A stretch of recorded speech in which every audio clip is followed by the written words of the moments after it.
I am afraid Buhari may be the last president of this very country. This is according to the Senate Minority Leader, Senator Enyinnaya Abaribe. I call him the black and white senator because he always deposits in black and white, without any favor, without any fear. He talked about so many things on Yan's television's State of the Nation. He talked about the security problem, talked about Eastern Security Network. Of course, I don't need to tell you, he's the first politician and senator, and still the only senator to have given a backing, given his support to the Eastern Security Network. Sit back, listen to him, and you will enjoy it. Please don't forget to subscribe to our channel and click the notification bell. Great thanks to all of you, all our returning subscribers, and also to our intended subscribers. May Elohim bless all of you in Jesus' name. Thank you. Thank you so much for staying with us. My guest, Senate Minority Leader Enyinnaya Abaribe. John now, thank you so much. Thank you for coming over. My pleasure, always. Yeah, we expect the Senate to resume. That should be by tomorrow. Yes, the Senate will resume tomorrow. So we hope you enjoyed your recess. Well, I don't know whether any Nigerian can say they are enjoying anything within this country.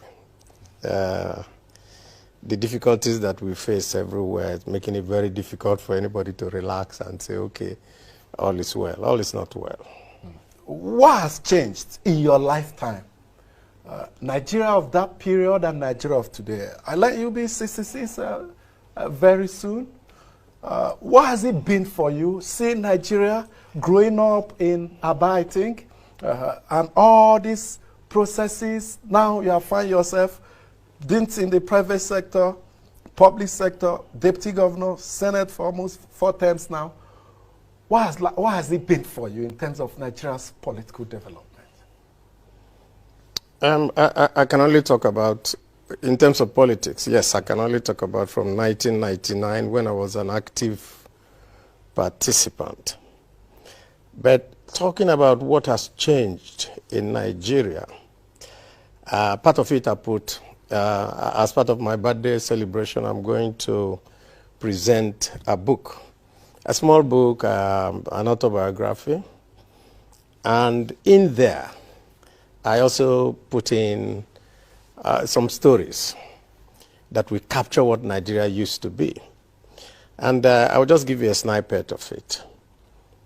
I was part of the independence generation. I was 5 years old when Nigeria had the independence. In 1960, I had just entered elementary school.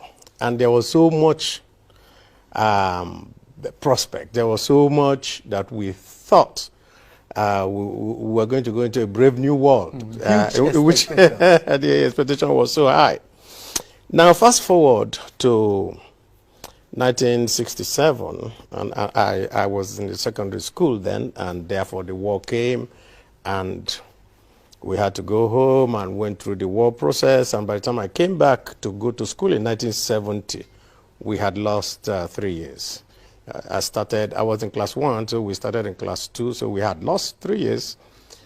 But we went forward, and I'll tell you this story, very, very interesting story. In 1975, I went to the University of Benin.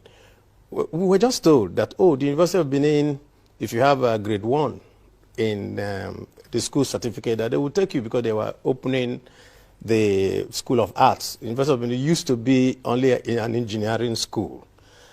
And I went there without anything. I didn't have to say I came from this local government. I didn't come with something to identify me. State of origin? Nothing, all those type of things never were there. I just walked in there and said, this is who I am. And they said, okay. They checked Daily Times newspaper. I said, oh, these are the people who had grade 1. I saw my name and said, fine. So they gave me all the papers and I went to go and register to be a student. Nobody asked for any money from me. Nobody asked for anything. I mean, that was the Nigeria that I was part of. The Nigeria that you met? That I met. And I was part of it. Fast forward to 1985, I had written an application to join SEO as a group. And one day, in a restaurant, I was also reading the same Daily Times, because that was about the only newspaper we had then. And I saw a list of names there. Oh, please come for interview tomorrow at Yaba Tedro, where they were doing the first computer-based tests. And I saw my name there. And I went to Lagos, went to the place. And that was not the issue. The issue really was this. The company had written letters to each person to come.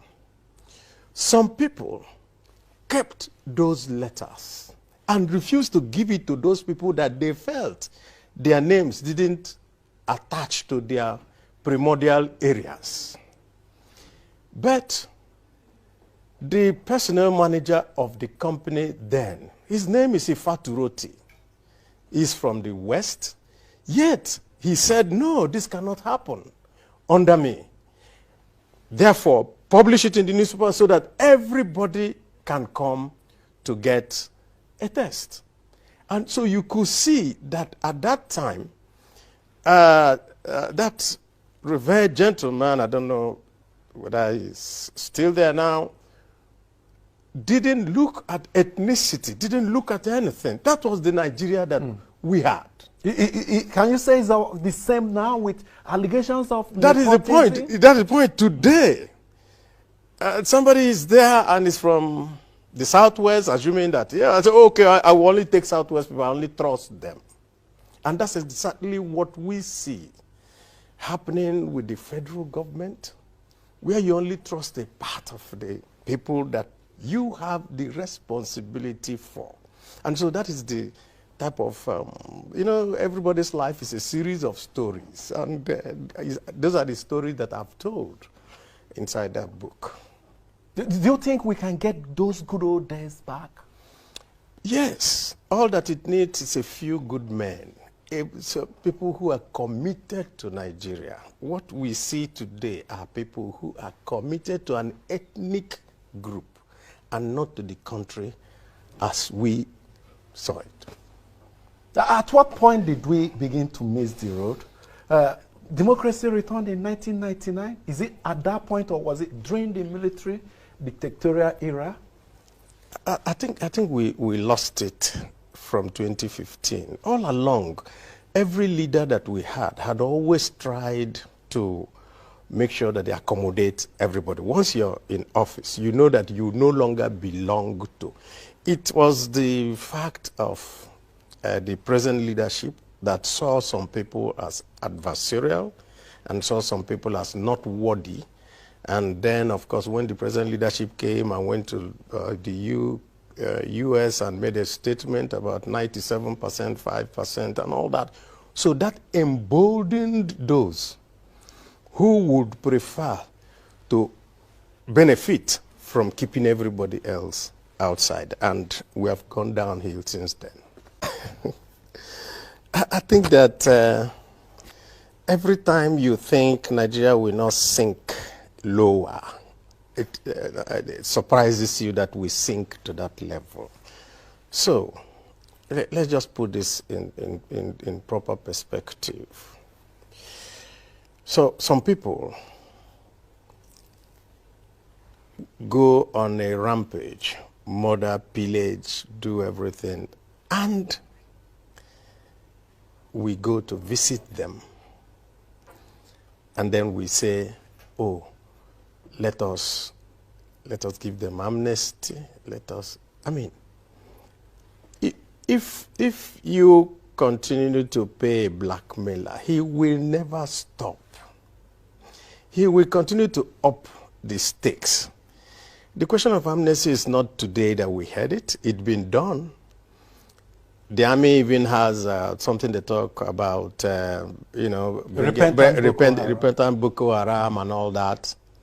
And one of my colleagues, Senator Ndume, gave a graphic example saying that one of the repentant people came and killed his father and mother after the so-called training or making sure that or rehabilitation and so forth.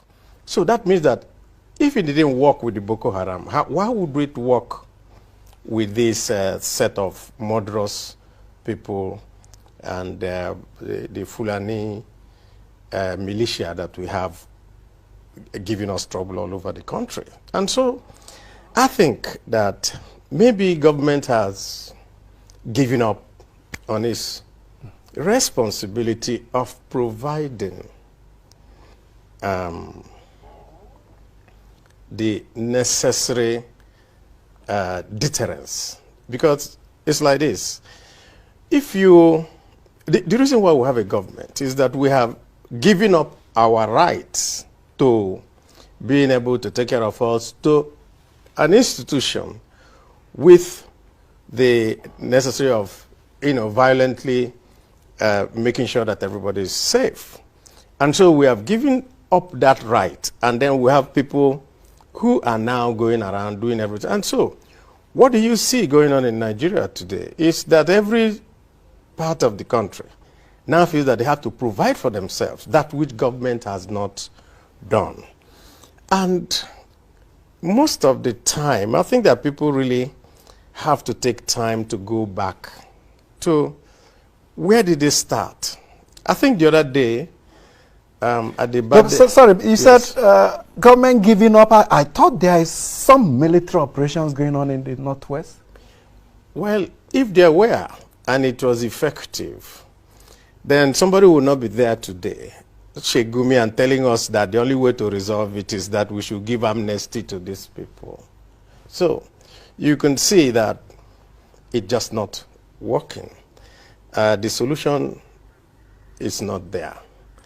And I don't think that the solution will come by just giving up and throwing up your hands and saying, okay, let us give in to them. So if you give in to them and they say, okay, the only way we can do this is that you give us a part of this country as our own caliphate, what do you do? Will you do that? And so we find ourselves in a very, very difficult situation. And that situation needs what you have here, focus. You need for the government to say this much and no more. And I think the other day too, Professor Wole Soyinka, in answering a question, I think it was BBC Pidgin, I saw that clip. And Wole Soyinka said, this is what needs to be done. First, it has to be done by the president of Nigeria. He needs to come out. He needs to say A, B, C. He needs to also give orders to both the military, the police, and all that, say, you cannot accept this anymore. All that is going on, all that has led us to this point, is the lip service that has been paid to serious intervention in the crisis that we have. And because the people who are perpetrating this see themselves as being provided a necessary cover. And yeah, so they go ahead and do what they feel like. So until that stops, what we will continue to do is a degeneration of the crisis. And I don't know where it's going to lead us. Maybe, like some people have said, we are gradually going to both Somalia and Afghanistan. I think Shonola Olumese, a columnist, wrote something years back, going to Afghanistan, and we used to laugh and said, it will never happen here. But what do we see happening today? What do we see happening today? They have some narrative from government officials, including the president, that some of these bandits are from outside the country. Now, if amnesty is an option, who are we likely to offer this amnesty? So you see, Nigerians or foreigners?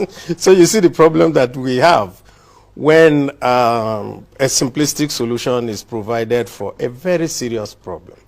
And I said that we may need to go back to find where this started. At the beginning of this insurgency, most of us cried out and shouted and pointedly accused the government of being lackadaisical in their approach.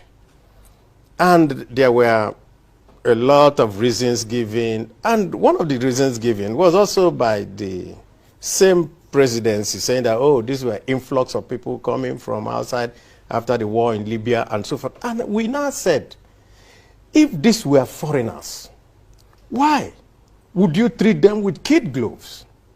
And your own citizens, you don't treat them with kid gloves. Every little thing on the citizenry, you come back with very harsh reprisals. Yet, these foreigners are coming, and you leave these foreigners. Now, Baraje, the former PDP acting chairman, the other day on the 70th birthday, gave us an insight in how this whole thing started and said that prior to the 2015 elections against Jonathan, that elements within this particular government actually invited these Fulani militias to come to cause mayhem if they lost the election. And that they said at that time, and we're telling these people, this is going to go to unimaginable. I read that and I was waiting for a response either from the APC or from the government for us to really situate and authenticate that assertion credited to Baraje, but I have not seen any. Precisely, because it's true. These people were brought in, perhaps in they the were days to used, come, and of course they have said that they are not going anywhere again. And then they are being told that, oh, that this whole area called Nigeria is theirs for the taking. And so, I'm sure that even those who invited them in can no longer reach them and can no longer even tell them to go away. So, what do you do in this circumstance? And we go back. And I want every Nigerian to please look for Wole Soyinka's recipe. You will see that these are things that need to be done. The president of Nigeria can no longer continue to pretend that all is well and I'm not going to talk to anybody. You must come out. The reason why we elect you is so that the buck stops on your table. And the biggest problem we have today is this raging insecurity and problems, kidnapping, banditry, this, that. And of course, you know what happened? When the people from Boko Haram side drifted over to the northwest and the media were shouting and saying, oh, these people are moving, they say, oh, don't talk about them, no longer call them Boko Haram, don't call them this, start to call them bandits. Of course, they are Fulani militia. The Sultan of Sokoto the other day also said that out of every 10 persons caught kidnapping, 8 were Fulani. But he also said that is not enough to begin to stereotype. Of course, you cannot stereotype people because of what some people do. What now happens is this. Why would the Fulani that are law-abiding, that live all over Nigeria, that are in responsible positions, not be able to come out and say, no, so far, no more, can't happen, you can't bring these people. So, and we have always said, oh, people come from Niger, people come from Mali, people come from this and that. And of course, the Nigerian government continues to pretend that all is well. All is not well. We are not sure that that Nigeria of 1960 to 1985 down to 1990 that I know as the Nigerian of today will ever come back to us. The president yesterday, while addressing the a summit of the African Union, put a charge on the table for the Pan-African group. You die reform or you die. The same pressures people are putting on the president in Nigeria to reform, restructure, re-engineer the country, or it goes the way of Rwanda. Some say, you said Afghanistan, some say the road to Rwanda.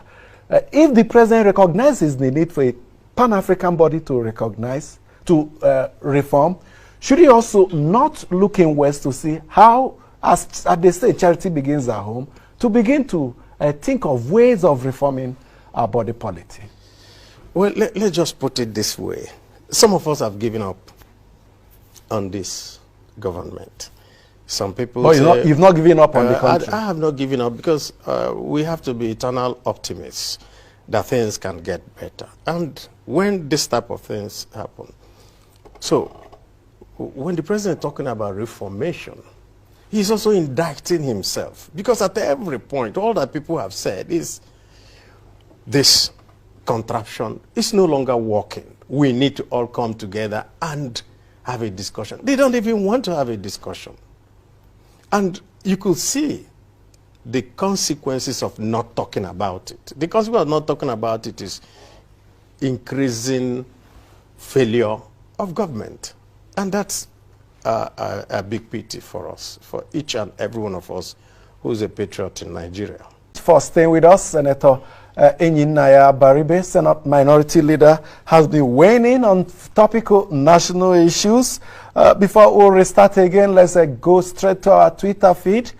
Cas Clement has a question for the senator here. He says, one thing baffles him on federal character. How is it that all those skilled appointments got passed with senators from the South voting for it? Because I feel the members from the Southeast could, for instance, stage a walkout to protest the imbalance in the distribution of positions. Well, I don't blame him. Most of those appointments do not need confirmation in the Senate. At least up to 80% of the appointments don't need confirmation. Those ones that need confirmation, what normally happens is that when it comes to the floor, then it becomes a vote. And when it becomes a vote, part of the ruling party members are twisted to just toe the party line. And that's what they continue to tell you. Say, oh, the president cannot make a mistake. So if we say no, it will mean that we are indicting our president. And so because of that, and even though they come back and tell you that they don't accept this, but what can they do? They're hamstrung. Yeah, they are just hamstrung. It happens in parliamentary democracy. At the end of the day, it's always the numbers that determine what happened. Yes, I've heard seen some protests, but like you said, the majority. Well, we protest. I mean, people see me more protest. Action, more action, more visible action. I think what Nigerians need to also do, which they don't do, is pressure your representative. Pressure your representative. Send message to them. Try to go to their constituency offices and say, this is how we feel. A lot of people are complacent. They just lie back, and they expect that things will be done. Because people react under pressure too. If somebody knows that, oh, I'm going to go and seek election tomorrow, he would act in the best interest of his constituency. That is the position. Okay, you're part of the leadership of the Senate. Some people, and it's gaining ground and gaining momentum, have described the Senate, in fact, the entire National Assembly as rubber stamp. Does it affect you? You're part of a leadership of a legislature termed rubber stamp by some people? Well, it's, of course, it's not just that people say it. People have told me to my face, and there's no other way you can, put it. But I think the question too of being a rubber stamp also depends on how you look at it. And I've said it. I have my own feelings. I make it known. If my colleagues find it difficult to put national interest before party interest, well, there's nothing much I can do about that. I bet we make it very well known at all times. This is not good. This we think should be done better, and all that. And like I said, what we see today coming from the federal government of Nigeria under APC is a situation where some parts of this country are not seen as equal partners in the business of Nigeria. That's all. You once called for the resignation of the president based on the growing insecurity. Do you still maintain that stance, and what kind of reaction did you get from your party members, from other senators, and from even the government? Well, I think that was in 2017, and since then, of course, the talk about resignation has resonated, and so many people have said. At the time I said it, so many followers now. Yeah, at the time I said it, I actually was trying to say, let us head off a catastrophe facing us. And usually, when you do that, you are misinterpreted. And of course, what I meant, which I still continue to, is if you're incapable of doing the right thing, quit, so that those who are capable can actually do the right thing. The bane of Africa has always been that we have the Kabiesi syndrome. And it's part of what is in my book. We have the Kabiesi syndrome. Once somebody gets into office, he is imbued with I will say extraordinary powers. Little jigger. And everybody now says, oh, he is a god, whatever he says is right, and so on and so forth. But I'm an Igbo man. And we have a saying that when the king is going the wrong way, that you put a basket on your head and tell him the appropriate thing. So what we are saying is that people are not putting baskets on their head and telling the king the appropriate thing, assuming that we call our president the king. It's not. It's actually the other way around. It's a public servant that we have elected into office to serve us. But, you know, somehow, you need to read that book. It will make an interesting you turn it around and it becomes now. And of course, once you have a king, you have all the courtiers, you have all the this, and that's what we see all over the place. And of course, some people take it upon themselves to attack you daily for being vocal. Critical. Let's just say vocal. Oh, you're not loyal because you're saying this is wrong. You understand? And so, what I think that the APC government need to do today is that they need to actually do a retreat. Go back, think through all the promises that they made to Nigerians. And they have failed all. So they need to ask themselves the question, why and how do we come out of this morass? Because if they don't do it, I'm afraid, very, very afraid, that this may be the last government that will be in this country. Because right now, what you see is that every part of this country is getting ready to say, resort to self-help. Of course. And if everybody resort to self-help, then the essence of government at the center no longer is... yes. We talked about resort to self-help. We are seeing Amoteco in the Southwest, Eastern Security Network in the Southeast, taking over security responsibility. But out of the ESN is linked to IPOB and no legal backing. How will it fit into the security arrangement? Well, let's just put it this way. There's also another Igbo proverb that says that it's only the tree that you come out with a knife and it will still stand there until you cut it down. Human beings react to situations. And so